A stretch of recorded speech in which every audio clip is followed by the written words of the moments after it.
Just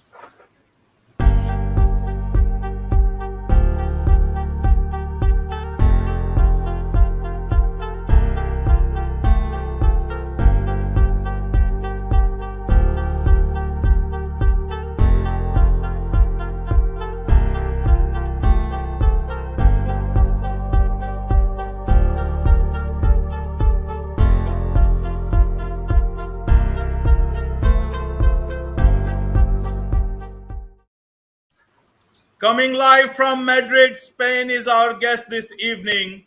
Welcome to this very special edition of the KJ Masterclass Live, the show which ensures that you profit from your time spent here with experts, either through their industry insights, information, or simply learning from them.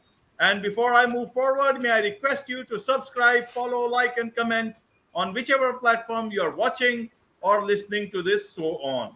And today we have Gert Mellak, founder and CEO of SEOleverage.com, an SEO platform that combines machine learning insights with expert human SEO consulting, guidance, and services. Welcome to the show, Gert. Hi, thank you very much for having me.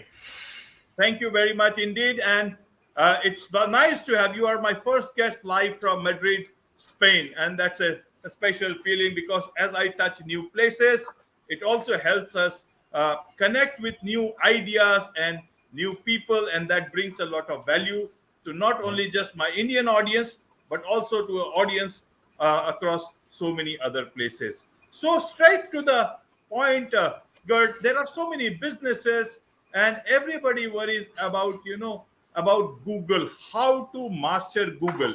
And Google is such a vast thing that it is very difficult to, control it or to even master it. But then at least one wants to make the best of it. And how does one do that? A lot of businesses, they want to have not just traffic, but also conversions from Google. What, according to you, is Google today, Gert? If I may ask you a basic question, but also perhaps a difficult one, because everybody knows it, but still don't know what this baby or man is all about. So yeah, definitely a good and but very broad question. Let's start somewhere. In marketing, when we have a business, we want to get in front of people, and we want to get in front of the right people at the right time. And what this means is that we want to identify based on different criteria, really based on the platform or the channel you use in marketing. You have different ways of trying to target those people that might be at the moment where 30 years ago we would grab a phone book and find a phone number. Right now we want to be in this moment where somebody actually needs something, right? And so we have social media. Everybody is used from Facebook, Twitter, Instagram, wherever it is. You get those ads, and those ads tend to be really good around and relevant for you around your interests, around what you're looking at, what you're talking about to your friends very often. So they do a really good job. And then you have search engines. So everybody is, I think on average, uses Google 3 times a day, whatever product Google offers, be it Google Maps, be it the search, be it some other products they offer.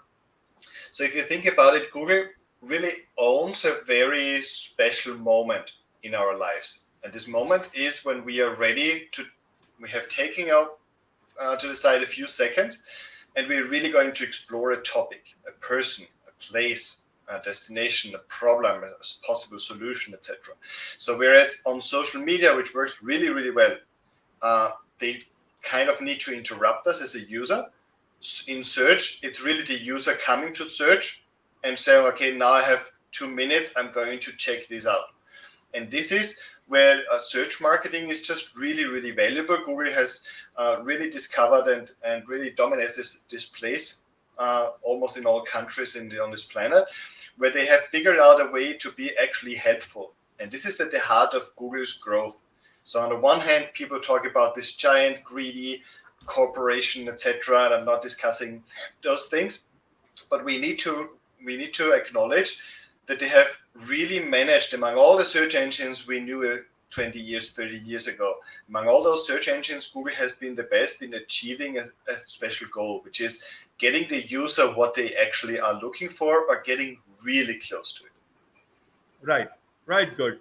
Now, if you, why I asked this basic question was that uh, everybody has to have to do with Google. Without Google, you can't. It's like almost like God.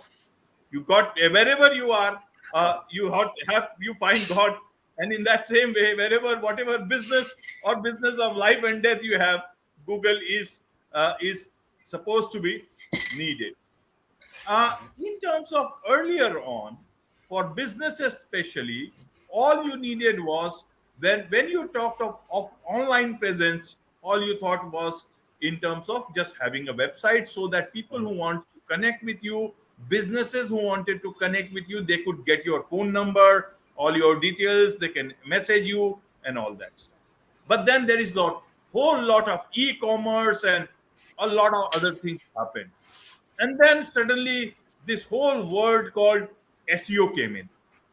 And it confused a lot of people and still confuses a lot of people.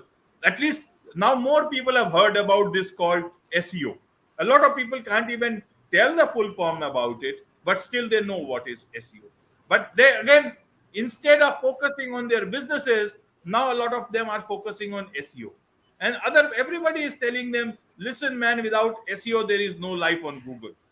So, how does one do things that help their business, then not worry just about traffic, but also that can lead to conversions? Now, things have moved from just a face on Google to a place where you actually start conversions, getting more business on Google and just from Google itself. And that's the big game that is today, because a lot of slowdown is happening everywhere, and people are looking at different boundaries, different places to get business from. So, what would you tell those people to look at Google who are looking at Google with awe, dismay, and even as an opportunity? A lot of things at the same time, but I ask them so that you can answer them at your own pace because you are the expert. So a few things. So first of all, we have established that Google has the attention in the right moment, right? So this means the higher we are up on Google, and this is what we need to understand. It's all about page one. If you're not on page one, you hardly get any traffic. Page two of Google, if you come up there, it's a good sign, but they're not usually extracting traffic nor revenue from such a positioning. So if you come up on page one, every step you make up the ladder on those positionings gives you approximately 30% of additional exposure, so to speak. What this means is that you really want to make sure that you optimize for a high positioning. We have said Google wants to make users happy. They want to provide the best user experience. So the first thing we really need to know is we need to make sure that our content, the content that we want to put out for users, needs to really satisfy a lot of different expectations or requirements just based on what else is ranking out there. So I can't push my own agenda. If Google is looking for a product page and I have a long article, it's probably not going to rank because Google knows what people probably want to find. So imagine somebody searching for brown shoes and having a 2,000 words article why brown shoes are much better than black shoes. It's not going to rank because Google knows that people typing in brown shoes want to buy. They want to see e-commerce sites. So I need to be really conscious about what is it that Google is actually ranking and see how can I provide my version of this for a start, because this is going to make it more likely that Google is also going to give my own site, my own page here exposure. The second thing that's really important is to pick your battles well. So just because I'm selling iPhone cases doesn't mean I need to come up there when somebody types in iPhone. Probably not even iPhone cases.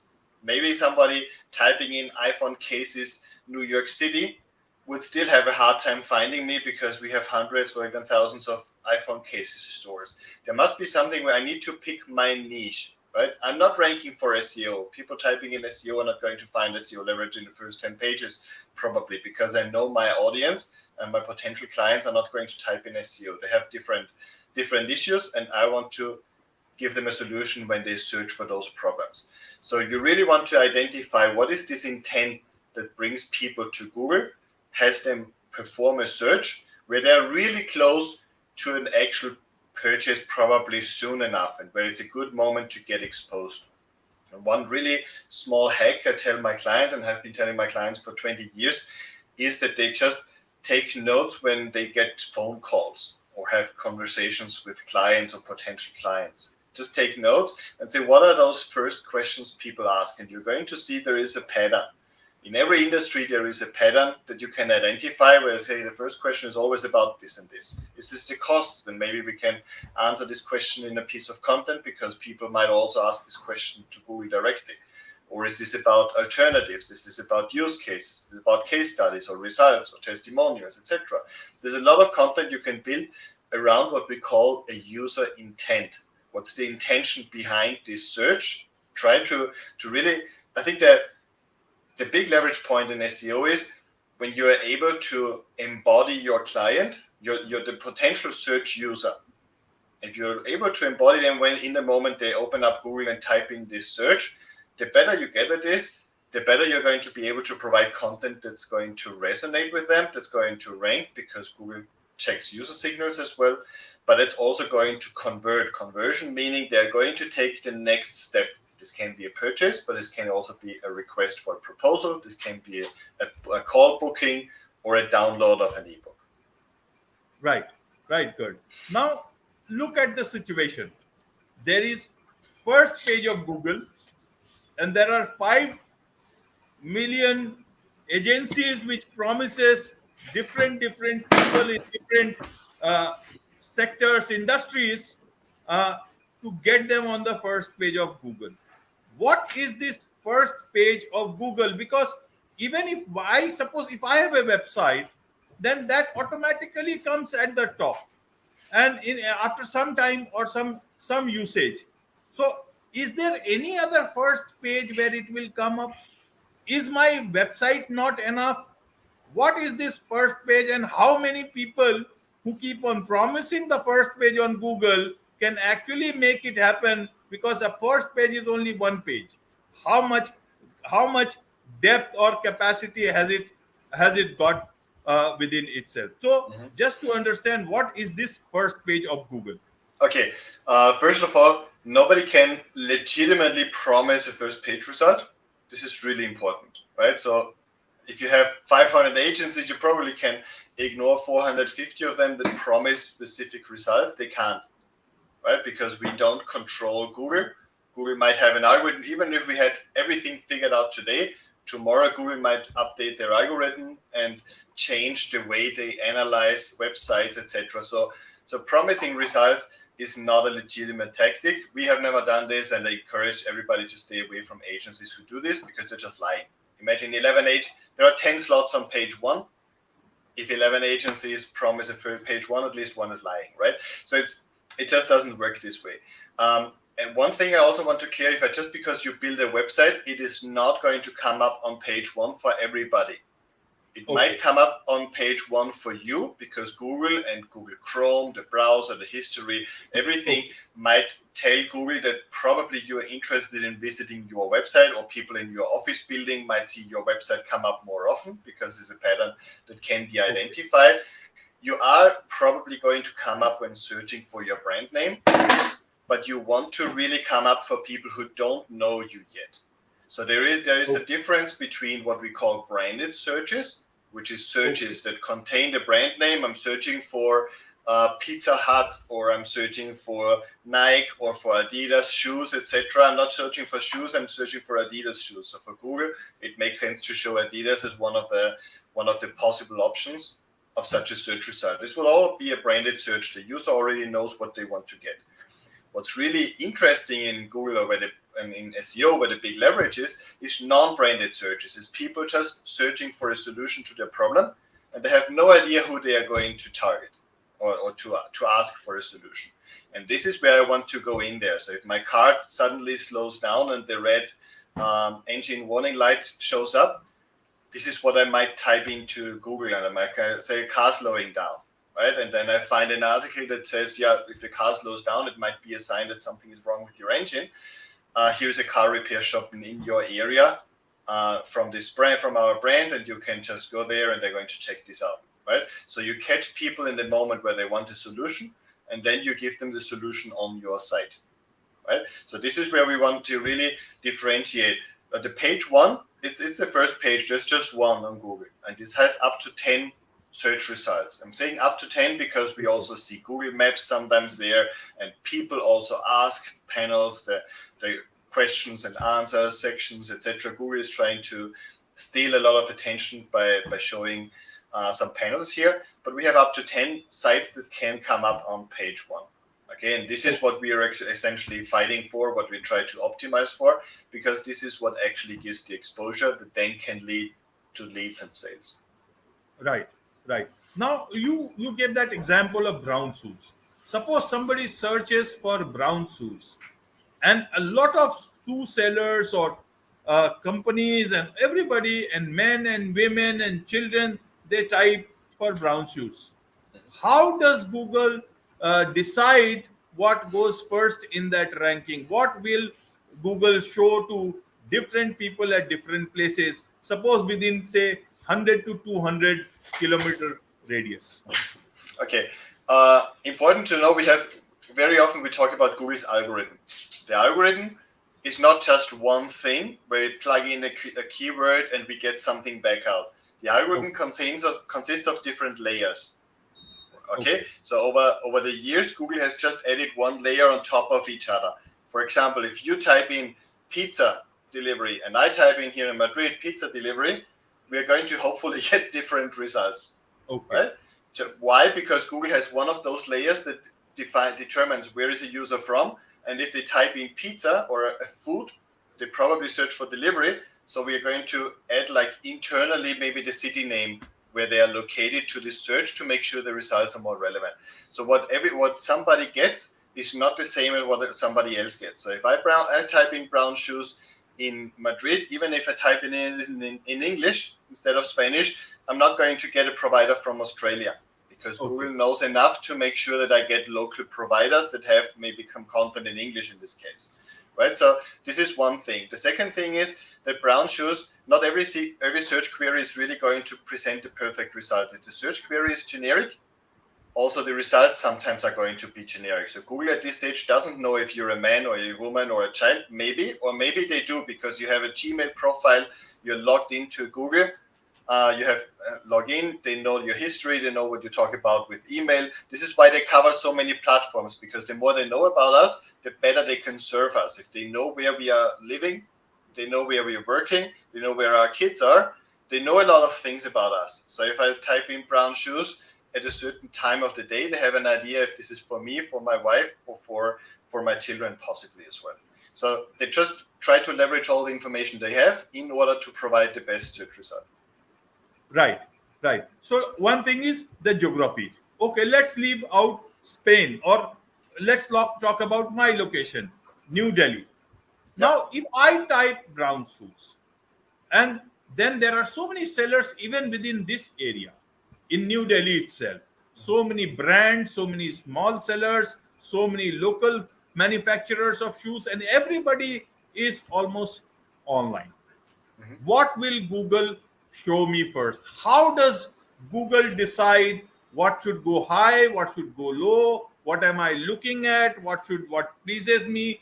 Does it have more than what I have searched for? Does it also know about my taste? Does it know, which they don't tell, but I don't know? You will be able to say, does Google know more than we know what Google knows about us? I believe this is about beliefs. I believe Google knows more than we want them to know.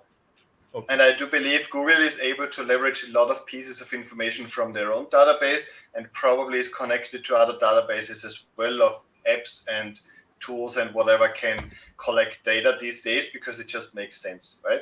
For a ranking to happen, we need to see that it's at the very lowest level, everything is around content on the page and links pointing from other websites to your website. Why is this important?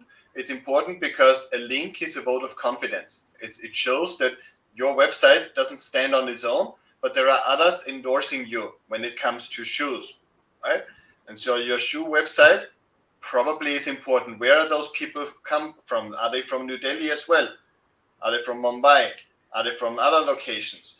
where do they come from? How relevant? The more they are from New Delhi, the more they're probably relevant for you to endorse you, and the more they're going to be relevant, or you are going to be relevant for users from New Delhi itself, right? So Google tries to figure out the relevance and figure out who actually backs this brand up. Ultimately, branding is really still important today. The stronger your brand, the more people search for your brand, the stronger more people refer to you as a brand, etc. The stronger your positioning is going to be. But we need to just really see links from other places inwards into your site, into the different categories, absolutely matter. And there's a big difference between some established really big sites which have been actively creating those links and reaching out to sites to get those links over years and years. And some new sites, they might only have brown shoes. They would be specialized and maybe even the best search result. But if nobody links to them, Google is not going to trust them. Google will never risk the user experience just because everything else indicates that this is probably a good choice. They will look for backup. Right, Gert. Now look at this. How does Google know what exactly it has to show me? Because for it, how does Google differentiate between content? Because in the name of content, it can be either text, it can be an image. Then there also you put all text, and then you have got videos, and I don't know. There are different sort of graphics, infographics. Then you got all sorts of GIFs and all those sort of things that people put at. Like in LinkedIn, they say that carousel posts will work better, and some other ways. Google, I don't know. So how does Google read content as? I know what content is, text and all that stuff, but how does Google actually read what I put on my website to rank me higher or lower? How does it do that? Google has been really at the forefront of the artificial intelligence movement. So what they try to, first of all, Google sends a program to your website that scans your website. It scans all the pages. We say Google crawls a website. They follow all the links to all those pages. They have mechanisms to then decide whether they want to crawl a page, really index it, meaning putting the information into their database. But ultimately, they really try to understand what is there. And they understand by identifying certain topics and putting them in relation to each other. So if they come to my website and it says Gert Mellak is an SEO, they understand my name in the meantime because I have been in a few places. They understand the word is, they understand SEO, and they are now connecting the dots. I always compare this to the children's game in the newspapers that we used to have when I was young, where you connect dot number 1 to dot number 2 and dot number 3 and 4, and suddenly there's a cat, right? And you say, hey, mom, you have drawn a cat, right? This is what Google is doing. They try to identify those points, and they try to make a connection. And the better we are at putting those points in the right way, those dots, and connecting them for Google, the better they're going to see the entire image. On the flip side, if our content is lacking information, Google is not going to be able to understand who this content is for. And this is where we then see really good content pieces, sometimes ranking on page 8, page 10 of Google, where they don't do anything. And then we start optimizing with our process, with our methodology, in order to connect those missing dots, so Google can actually figure out who this is for and see that this is really a good piece of content.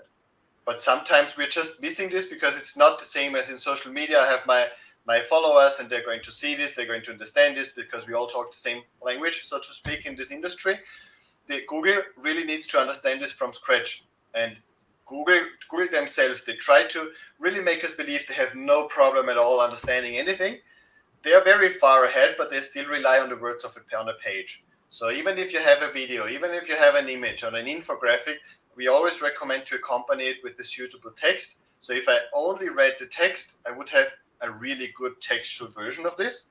And then the image, the video, the podcast, etc. can be an add-on. Okay. So now that is where I guess SEO comes in, to make sure that your text, that your text or your content is so relevant that it gets gets a higher ranking on Google. Am I right? That is where the SEO part comes in. It's definitely part of it. It's definitely part of it that we connect those dots for Google so they can, for a start, understand how relevant you are. Okay. So for a general person who has a small website, small e-commerce business, not very big, but just a standalone e-commerce business where somebody is selling, say, handloom or any other product, or a local seller, but has a website and can also ship outside the country. How does it work for them? What should they do uh, in terms of content, SEO? What should they do that it leads to not only higher ranking but also traffic? And then, as the topic says, not just traffic. What will I do with the traffic if there is high bounce rate and everybody goes off when there is no conversion? So how do I uh, walk this path from content to website, better grading, higher ranking, to better traffic, to better conversion, to better bank balance?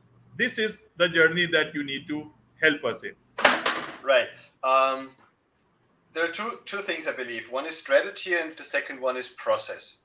Right. The second one, the process, SEO takes 6, 8, 12 months in order to start kicking in. This is a long-term thing. It's like my fitness journey. It's not something I go to the gym today. Tomorrow I'm really full of muscles and I'm happy with the shape I am in. This is a long-term game, right? A long game always needs a strategy. I need to know where do I actually want to come out of this. And the long game also needs to make sure that the process, the way until we get there, is efficient. So for the process, we have built a software in SEO Leverage that helps people to identify micro progress on the way and make sure they know that they're heading in the right direction. This is as much as we can do. It's like my personal trainer in the gym tells me, look, yesterday you lifted 20 pounds, today you lift 22 pounds. I say, didn't know this, but yeah, thanks for encouraging me that I'm on the right path. We need to do something similar with SEO because results take a while, right? So the process needs to be covered and needs to be optimized. In terms of strategy, we want to know where are we? Where do we want to go? And I want to say if I'm in India and I can ship out and I can ship out to Europe, for example. What is this client who is going to receive this in Europe actually going to expect? They expect this in their language, probably. What are they going to type in when they are starting to research where they could find my product or service as an alternative? How does this journey work? And then we want to work backwards. In order for them to find me in this language, I need to have a translated version. In order to find this article for this and this thing, the query they probably type in, what do I need to build in order for Google to understand that this is a relevant search result? In order to get a conversion and possibly a sale, what do I need to do? How do I need to explain this issue so they see that my product solves this? And what do I need to do in order to make sure they actually consider a purchase because I can ship fast, the shipping isn't too expensive, and things like those. So we really want to identify what is the final goal. The final goal very often is the purchase, or even with some people we even start in a referral. What happens before somebody refers me to someone else? Back to the actual content that's being written and positioned on Google. And once you lay the tracks back to where you are right now, you have a very clear roadmap. But you can see this is not something you just write up very quickly. This is a strategy we develop here for our clients in order to make sure that what they do in SEO actually supports them in the overall goals. It's not, SEO is not going to solve all your business issues. It's just one of the marketing pillars. But this pillar needs to be done right because, first of all, it's very efficient once it's working. But second, it takes a while. And the process needs to be in place, and we need the resources to build it up. Right. But can SEO also lead to conversions? Because if traffic is coming because of the SEO, then how does conversion work? Or is it purely left to the customer? No, the conversion happens when somebody on your website takes the next step. Imagine I have written a book. When they come to my website, they download the book. This is a conversion for me. right? This requires that somebody finds me, comes to my website, and then downloads something. So what SEO can do is to attract the right kind of client. So somebody looking for an SEO book is going to be much more likely to download my book than somebody searching for SEO services who wants this externalized and doesn't want to bother with SEO. So SEO needs to attract the right kind of audience. And this is why it's so important to track conversions and not traffic. Because SEO, you might have a really good feeling about your SEO. You get tons of traffic, all good. But if you don't get conversions, you're not going to make a sale. So all the investment that seems to be giving a really good return ultimately gives you zero return on investment. You really want to focus on conversions from day one and start tracking, assessing the quality of this extra traffic you now get from an additional channel. Okay. To assess the quality of the traffic, and maybe you offer them something that they would be interested to, buy it from your website. Is that right? Exactly. Or you just track the behavior. If somebody comes to an article you have posted and they then click on the contact page, on the about page to find out more about you, they're probably more engaged than somebody who doesn't. So I can just, at the very early stages, we try to track behavior as conversions because we need to slowly get to the point where they start consuming something, downloading something, or raising their hand in any other way. Right. Good. So now for a small business, are there any do's and don'ts that you would recommend for a small business, a consultant, freelancer? Some people who are doing a lot of want to do things themselves, learn about it, know about it, and then see how it goes for them. Absolutely, yeah. We're working with a lot of small businesses as well. There are two things, I guess. One thing is to make sure whatever you put out with the intention to be found on Google needs to answer something.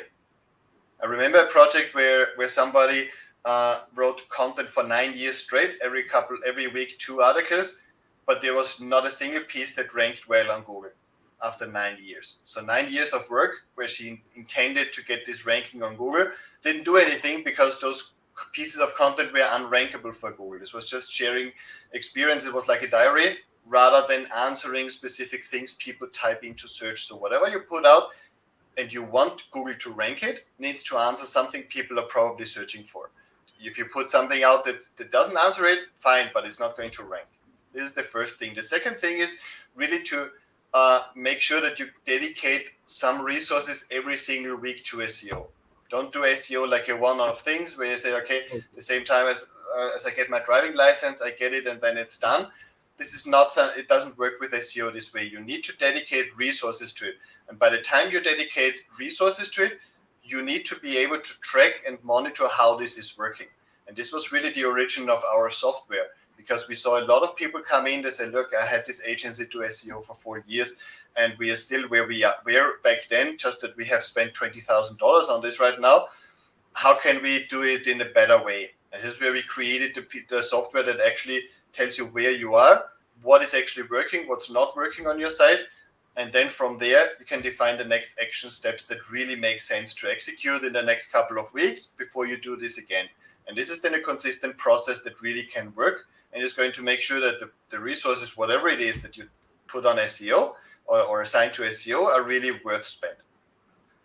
Right, good. So now suppose a small business has done everything and they are doing such great work. There is conversion, traffic, and there is enough money now in the bank, and they think their life is now running very smoothly. And suddenly Google brings in an update.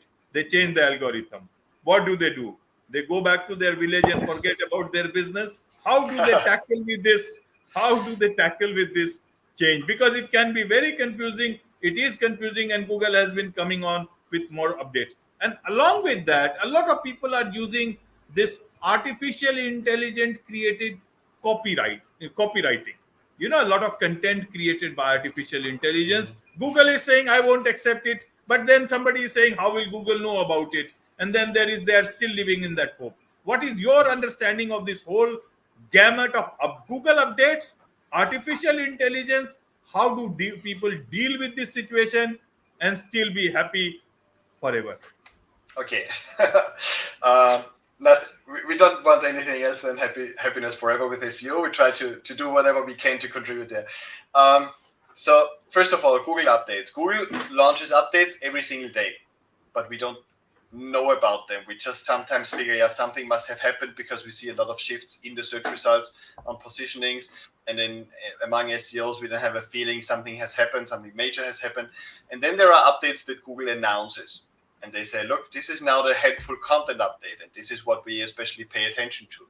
Now, this is the core update where it's a little bit about everything. And we then, what we do as SEOs is, in our case, we have a feature on our software that just analyzes the impact. And they say, look, this was the update. You click on the update, you analyze it and say, look, this is your website. This is how it has been impacted. Those are the terms that are now ranking worse. Those are the terms that are now ranking better. Those are the URLs that lose. Those are the winners. So you can assess, okay, now this is a new situation. It's not, Google doesn't owe us anything. This is really important because for many people, they think, yeah, I've been doing this for 20 years. They should really respect my positioning in the market and my size and my I don't know what. Google doesn't care, right? So we need to just lose the ego here and just say, okay, this is now the new situation. Google has shuffled the cards. Let's check what are they looking for now? What is the difference? I'm always interested as an SEO in the gap between what my client has on their page and what top ranking sites have on their page. How are they different? Is this the content? Is this the way they present it? Is this the entire website maybe much better than mine? Not only this particular page. Do they have better links, more authorities pointing to them with a link so they back them up more? What is it really? And once we have a theory, we can then work on this theory and say, okay, let's close this gap again. Now, I was very close to where top ranking sites were. Now Google has launched an update, has opened up this gap, and I want to close it again. And this is where I need to find the difference. Where am I lagging behind? Because this might be a very good explanation why I lost. The second part is with a consistent process where you continuously optimize your site and your most important articles for what's happening in Google, chances that you have a huge drop with a Google algorithm update are very low. We haven't had a single client in many, many years having a drop with this methodology, just because we are always very, very close to what's happening with Google. So there's really little reason for Google to drastically shift anything. It's no guarantee. Nobody can guarantee that you never get hit by an update, but it's just part of the game. But the closer you are to what's happening in the market, the less likely you are to have a really important hit. But it's definitely important to analyze it, but also important to always monitor, not only when Google announces an update, but always monitor what is happening, because it might just be one of your competitors losing traction. And this is a really important moment for you to catch up and maybe take over the entire positioning as we did multiple times for clients. Right. Okay. And the last question on the use of artificial intelligence created content for the health of your business in the long run. How does it? Absolutely. AI is now everywhere, right? We can create images, we can create text, we can create ad copy, we can create a lot of things with artificial intelligence. And it's really impressive. I have been really analyzing AI for quite a few years already, and the advances. And if I compare the first content that was created and how you can now engage with an AI and even maintain a conversation, and it feels really almost real, is impressive, right? So we are tempted to just say, okay, I can hand over everything I don't want to do to an AI, and now this is going to give me exactly back what I need. And there we are losing a lot here. I think AI makes things more efficient. So I know content writing agencies, for example, that do not hire junior writers anymore, because they say that what the first draft of an AI is good enough for an experienced editor to make a good piece of content out of it. And they see a lot of time saved in research, because the AI just gives you already the direction if you tell it roughly what you want and where this is going to be published and how long and which sources. They give you a really good first version already. Google is able, with their own AI, to identify if something has been written with an AI. The question is, how are they going to react? As of today, it doesn't seem like they really go after sites. There are some experiments out there where the entire site was written by an AI, and we monitor those sites. It doesn't seem like they really go after them, right? However, I wouldn't build my entire strategy on this, because it's like a house of cards. This is one of those things where Google might just trigger in one algorithm. They say this is the AI update, and now everything that's written by an AI apparently is going to stop ranking. So you need at least 70% of handwritten content, and 30% might be coming out a ratio at some point. So I wouldn't base a strategy on it. I would use AI to be faster, to work more efficiently. But I wouldn't base my content strategy on AI written content, not today and not next year, because it might just shift. And if you have 150 articles written on your site with AI because it was so fast and so quick and so great, it might just really backfire, and then from one day to the next you lose your business. Right. So be that as it may, I think as of now you have answered whole lot of questions for us, for our understanding, Gert, and that's very, very useful. And anybody who wants to understand a lot about what exactly how they can make the best use of Google as of today will certainly benefit from this particular episode. And I'm sure a lot of people will continue to do so for quite a long time, and hope that will happen. Now, in terms of a lot of people who want expert guidance, advice, business understanding, your SEO expertise, how do they connect with you? What is the best way to connect with you? And you are talking about free resources. How do they go to your website? How do they get that? Absolutely. Yeah, just head over to seoleverage.com. You're going to find there the blog, which has a lot of guidance, a lot of articles. There's a free book you can download. We have some free checklists, etc. And then if you're really ready and want to start looking a little bit closer, you can schedule in a demo with me. I do the demos. We check out your website. Is this a fit for your site? And what can the tool, the platform actually do in order to make sure that you head off with SEO in the right direction, or continue in a much more efficient way than you might have been doing so far. Right.